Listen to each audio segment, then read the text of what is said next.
The next portion of today is the presentation of the recently published book Vadzaih, which is Cooking Caribou from Antler to Hoof. It has been produced by the Porcupine Caribou Management Board. Did I say that wrong? Vadzaih? Sorry.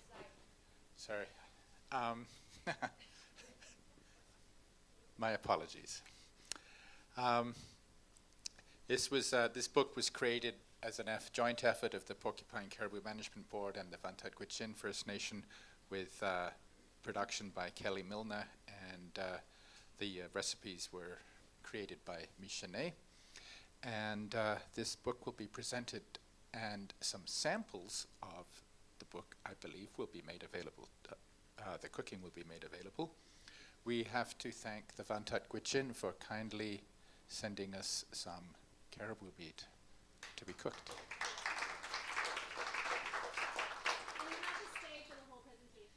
So this is exciting for the PCMB. Just to remind everyone that part of our mandate is really the communication with our user communities in NWT and Yukon, and helping communicate and educate about the importance of caribou and responsible caribou management. And so we really work hard to develop and maintain good relationships with community organizations and First Nations in NWT and Yukon who are user communities.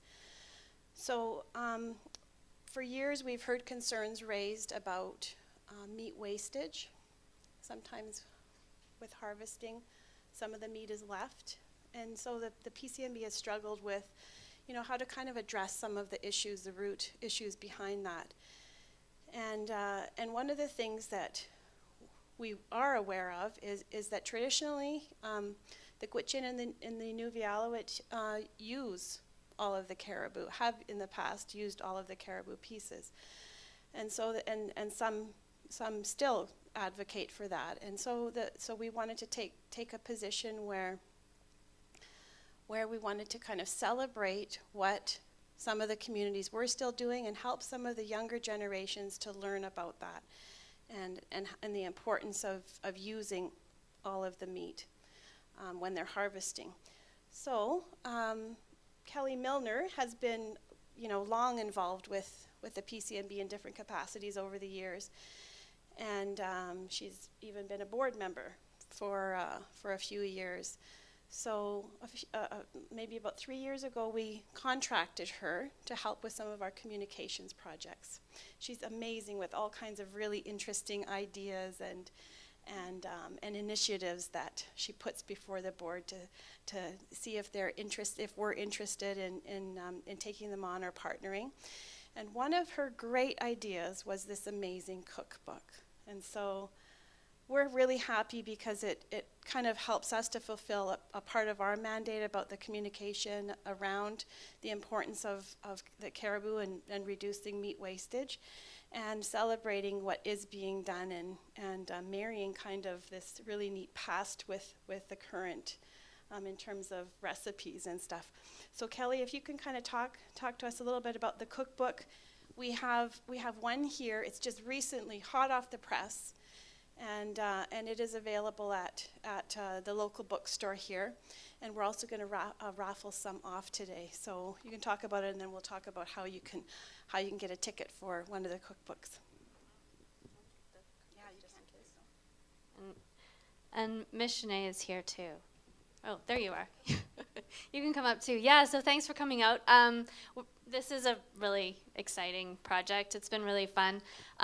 Deana gave a good introduction kind of as to where this idea came from. And really it was, it's about the herd, but it's also about the ethical harvesting. And it was one of the things working with the Porcupine Caribou Management Board that we were hearing from the communities, that there was some changes that were happening, that there was concerns about, meat wastage and things like that, and not wanting to be negative about it all the time, because it's sometimes hard. How can we find a sort of a positive way of encouraging people and giving them some examples? And the Porcupine Caribou Management Board does do some really good communication that was really trying to raise people's awareness about it, and really one of the things that started thinking about was what people were leaving behind and some of the things people were concerned about. So it was things like hooves, legs. It was the heads, things that people were leaving behind, and what do you do with them? Because these were things that traditionally have always been used, but younger people or people who are cooking sort of in a more modern way might not know what to do with them. They're kind of intimidating for some people if you haven't handled them before. So this was a project that sort of first came out with talking with the Porcupine Caribou Management Board, but also looking for a community that wanted to participate and had something to share. And Old Crow was a great community to work with. They had lots of people who were interested in sharing their knowledge and participating in this. And so it was this project was really a partnership between Vuntut, Gwitchin and the Porcupine Caribou Management Board. And this wasn't something that I was going to do alone because I'm not a chef. And so it was really important to have Mish there to come to Old Crow and to help us. And the other person that also was really important on our team is Kathy Archibald, who's a photographer who takes the beautiful photos. But one of the things we also wanted to celebrate was the people who were involved. And if you look in the cookbook, it's not just the cooking pictures, but it's people from Old Crow, it's people in the kitchens. It's trying to make that connection back and show the pride in what they're doing and sort of profiling who some of these people are. And then there's me, and we spent a lot of time hanging out in people's meat drying sheds and talking to a lot of people. We had the unfortunate and these are just some of the great people that we had involved in the project. We spent a lot of time talking with Stephen Frost. Initially, he was a great initial resource. And Elizabeth Kikovic, I'm sorry, I can't. Elizabeth Kay. She said, call me Elizabeth Kay. These were some of the people that initially we spent a lot of time just talking about, so traditionally, like, what is it that people did? How did people prepare these different parts? And I don't know, you don't have a microphone. I'm kind of hoping that you can just sort of. Does this one work? Yeah, okay. I can use this one. Yeah, and so, I think that there was that initial, just trying to gather that knowledge. And I think the one thing that we didn't anticipate is that when it actually came out to harvesting, and we picked a really difficult year. We picked a really difficult year. There was no, we went up to Old Crow, at least the three of us together, Kathy, Kelly, and I, went to Old Crow first in May of 2015, and the caribou just kind of missed the community. And so we were there. It was mostly a reconnoitering trip, but we were also there to see if we could get some caribou and start, bring it back home and experiment with. There was no caribou. In fact, there was no caribou for almost a full year. So we spent a lot of time talking to people and going and hanging out with people and driving around in boats, in rivers, looking for caribou, which was all great stuff. And we got to know lots of people. And this is actually moose. For a while there, we were like, well, maybe we need to make a moose cookbook because it seemed like everybody in Old Crow was harvesting moose this first year. But we, like I said, it was also just a really good time to be spending time in the community and really developing these relationships. And I think in retrospect, that was, I think, almost more important than jumping straight into it. This is just Stephen Frost demonstrating how to cut meat properly for dry meat. It was these types of things, spending time sitting around people's kitchen tables, that I think was really helpful in the end. But eventually we did get a caribou. This is a frozen one. There's Kathy. We did get a few caribou. These were just pulled out of the freezer in Old Crow. And we were able to connect with some great hunters too, and people from the community who could demonstrate proper butchering technique, because that was one of the things that was also really important.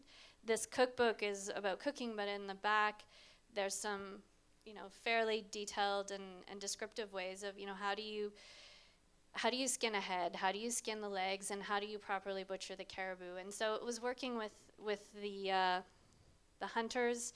There's Kathy and her portable studio that we set up in Old Crow to demonstrate some of this. And, these are just some of the photos, but just showing, there's descriptors, but just showing the techniques and then what you do with, that hide was supposed to go a little bit I just want to make a comment on that picture of Joe, and I hope I don't embarrass him. So Joe came up to Kathy's studio in Whitehorse to show us how to skin a caribou head. And he was on his lunch hour, and he didn't even wear an apron. And when he left, he was spotless. It was kind of amazing. And he skinned the head in 25 minutes. And turned it into what you see in the picture next to it. It was so then Joe left, and Kathy went out to do something, and it was my job to just clean the hairs off the caribou head, and it was one of the most difficult moments in my whole career as a cook, because the more I tried to clean the hair off, the more hair I put on the head. And I finally realized that once you soak it in brine, it's okay, because the hair all floats to the top and you can skim it off. But, it was a kind of a graphic lesson for me about how challenging cooking a head can be for someone who hasn't ever done it before. Mm-hmm. Lots of lessons like that happened all the way through. It was quite something. Yeah. And just these other parts. So these were the leg bones, and learning, how you can use them instead of leaving them behind, and also focusing on things like the organs, which, some people might not bring home, might not know what to do with it. So these were sort of the main focuses, and now we'll get into the meat of it, so to speak, the actual cooking. And the way that we did it was great. We did a cooking workshop in Old Crow, and just invited some of the local cooks to participate. And just as a couple of notes, I mean, even just before it, and you can talk a bit about this, but we wanted this also to be relevant, just in terms of how people in communities might be able to access or use these recipes. So one of it is understanding, what are some of the cooking locations or ways, and also, what's available in Old Crow. What can you actually buy in the store? So we don't want these recipes to be inaccessible to people, but at the same time, recognizing what people are cooking already. And I don't know if you want to talk about that a bit in terms of how you were choosing some of this. Yeah, well, so we knew that we wanted it to be a mixture of contemporary and traditional recipes, and we really wanted it to be an exchange between us and the ladies who were in the workshop. We kind of cruised the grocery shelves of the store in Old Crow to see what was there, and discovered that there was a fairly substantial kind of Mexican section in the grocery store, and also a fairly substantial Chinese section. So we kind of, got an idea of what recipes would really work in the contemporary section. So we, as Kelly said, we really wanted to make it easy to find the ingredients that we were cooking with. So we were very conscious of that when we were developing the recipes. It's interesting for me because I cook with a lot of balsamic vinegar and wine and cognac and that kind of thing. It's just kind of second nature. So I had to discover the alternatives to those ingredients, and I discovered that white vinegar and apple juice go a really long way to adding those kind of notes of sweetness and acid, and they're easily available. They're right there in the store. So I think one of the great parts of the workshop was discovering how to make pemmican. For example, we were taught how to make pemmican, which has been a mystery to me for years and years, and it's not Chitsu. Yeah, it's not easy. It's easy if you know what you're doing, but if you don't know what you're doing, it's not easy. You have to use the right kind of fat. You have to process the meat in a particular way. You will now all be able to make pemmican at home if you can find the right kind of fat and if you process the meat in the right way. But it was wonderful to see these people, these women who cook for the community and their families, who are so knowledgeable about the caribou, and they know what to do with every part. And they were willing to share that with us, which was wonderful.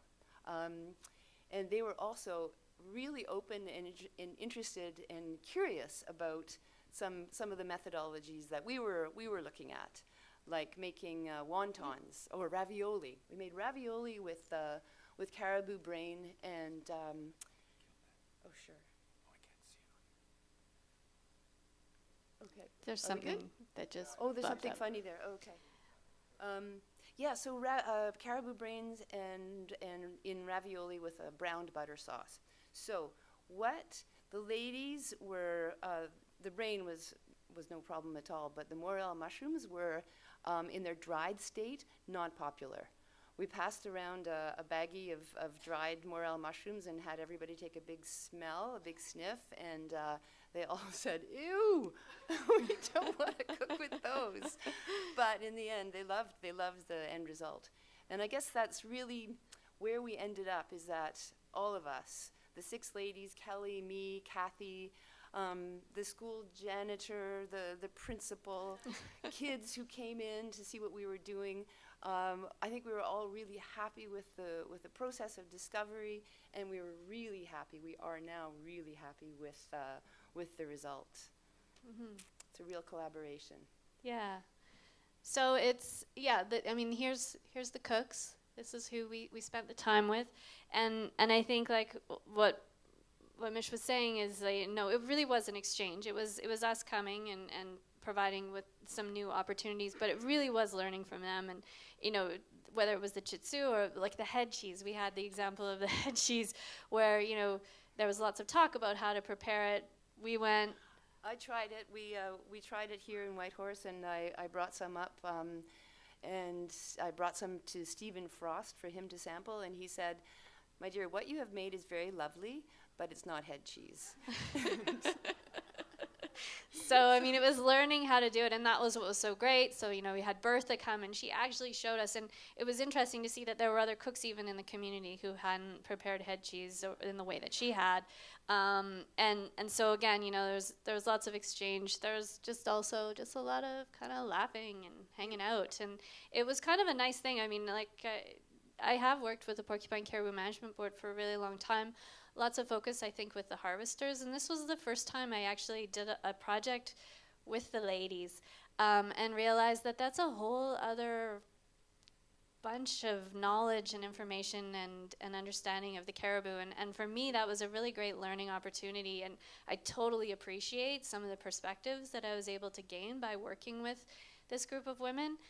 And they were great, and they all brought their own, you know, Bertha and her trusty slow cooker, like, oh learning how important the slow cooker is. Or even, you know, we talked about us bringing up things like morel mushrooms. We'll also seeing what are the things that they use in their cooking, whether it's, you know, Labrador tea or some of the berries that are available, and how we can integrate those into the recipes. So if you look at the recipes, they do have local ingredients in.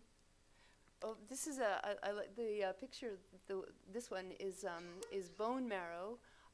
Sautéed, coated in flour, sautéed, covered in spruce tips, and then placed on a crostini with some peppery greens underneath. So that was a real treat. Everybody really enjoyed that one because it was a new way for the guys in the workshop to treat bone marrow, and it was really interesting for us to hear about the traditional ways of eating bone marrow. Which, you know, when we made the bone broth, some of our bones had marrow in them, and we learned that you don't get rid of the bones after you've made the broth. You suck them dry. That's what you do with. So that was really, Rennie Charlie said, "What? You're putting that in the compost?" But even something as simple as making bone broth, I mean, that was one of the things, you know, people... They'd all obviously all made bone marrow, but in a very different way. And the recipe that we brought was for browned bones and adding some vegetables and this whole other process. And that was probably the biggest hit. Yeah. At the end, people are like, "This is amazing!" You know, it totally revolutionized the way that they were thinking about making broth, which is such a simple thing.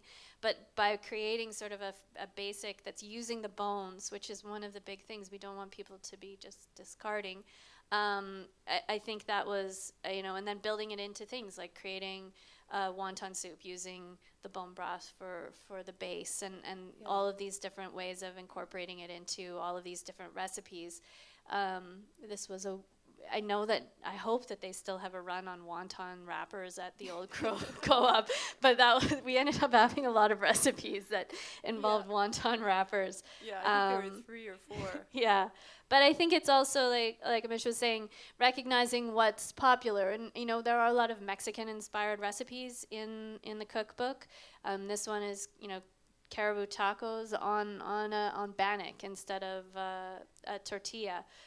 So just different ways of preparing it. I think you actually made some of these sausage. These are breakfast sausages. Yeah, breakfast sausage. Yeah, so we're going to sample. Shall I talk about what we're going to have today? So until yesterday at 4 o'clock, we weren't positive that we were going to be able to serve you guys some samples today, but good old Crow came through and delivered a few pounds of meat that could be turned into burger and a liver. So that's what we're eating today. We're going to be sampling some caribou liver pate with cranberry chutney and breakfast sausage patties, although we're having them for lunch, with a little bit of wandering bison mustard. So I feel really lucky that we're able to share that with you today. It's really great, and many thanks to Vuntut Gwitchin for making sure that happened. Yeah, and just to run through just the last couple, but I mean even just different ways of cooking. We did pulled neck, which again I was surprised. Just cooking caribou with different methods, and this is a wet roast. Having caribou in some sort of liquid, and that was quite new for a lot of the cooks, and realizing there's other ways. So this is pulled caribou neck on buns, and then the heart, looking at all sorts of different ways. These are heart kebabs. Heart kebabs. Yeah, that we made, and Greek style. But it's just creating opportunities and showing people different ways that they can be approaching the preparation of the meat. And I think this is just I mean, it actually doesn't have any caribou in it. But I think the last is just talking about how all of the parts are used. And I think we talk about it a lot in the cookbook. But this was a sewing class that we ended up at. But they were using caribou hide and things like that, and just recognizing that all the parts are used in the end. And so, yeah, that's a nice last photo with the thing in the middle. Sorry about that. But we do have the book. I think, Deana, you're going to have a draw for some of them, or do you know how you want to do this? Yeah. So can you see why we love working with Kelly? Just all the enthusiasm. It's so nice, and the passion that you guys bring is just amazing. Thank you so much for that project. It was fun. Awesome. Yeah, and the PCMB is the publisher of the cookbook. It's available at Max in town on Main Street, and in Old Crow at the John Tisha Center. We also intend to make it available online. We're gonna upload it on our website so that it's accessible, especially all the butchering guide information, as well as the recipes. Our intent is not to make money on this, and so even the selling of it, I think it's pretty reasonable, $24.99. So much time and effort and energy went into this from these 3, and then all the cooks that they worked with, and we were so proud to sponsor this with the Vuntut Gwitchin First Nation. So just wanted to mention that. They can't keep enough of these cookbooks on the shelf. They're selling off the shelf. I've had to go down 3 times and replenish their supply. So we're pretty happy about the end result. It did take a lot of time, but we're pretty pleased with it. And we have tickets. We're gonna draw 10 for 10 cookbooks today.